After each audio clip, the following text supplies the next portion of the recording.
عندنا في مصر أمثال بنقولها نطبطب بيها على نفسنا، زي مثلا مد لحافك على قد رجليك، القوتة بالموجودة.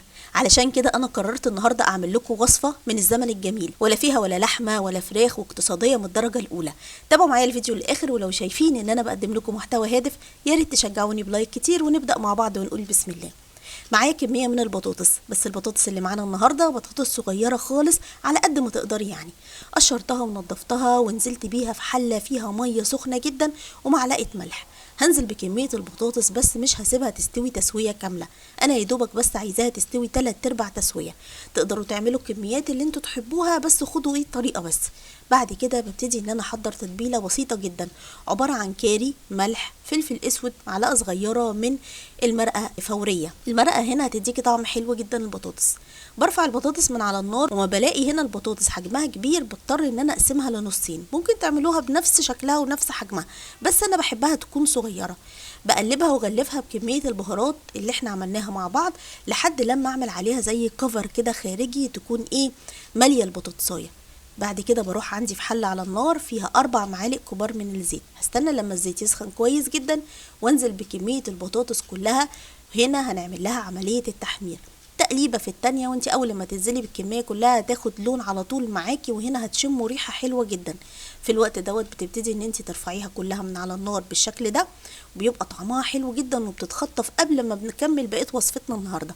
هي وصفتنا خلصت كده يا نشوة؟ لا لسه، ده لسه ما عملتش حاجة اصلا. في نفس الحلة بنفس الزيت والبهارات بنزل بيه كوباية من البصل المتقطع صغير خالص، بمعنى أصح كده بصلاية كبيرة ومقطعينها بالشكل ده.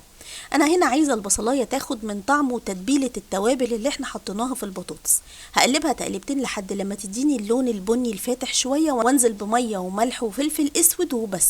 هسيب المية دي تغلي على النار لمدة لا تقل عن 3 دقايق. أنا عايزة البصلاية هنا معايا تدبل أو تستوي.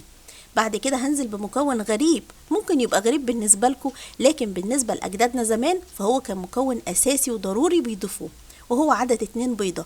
ممكن تضيفوا عدد البيض اللي انتوا عايزينه على عدد أفراد الأسرة، بس أهم حاجة تخلي ايدك لتحت خالص وانت بتضيفي البيض، وتغطي عليه وتهدي النار لمدة 2 دقيقتين بس.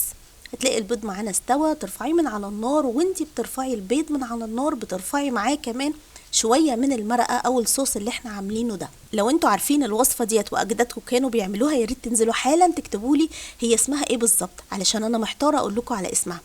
في الوقت دوت بتضيفي بقى كوبايه من البسله او البطاطس او الفول النابت اللي عندك.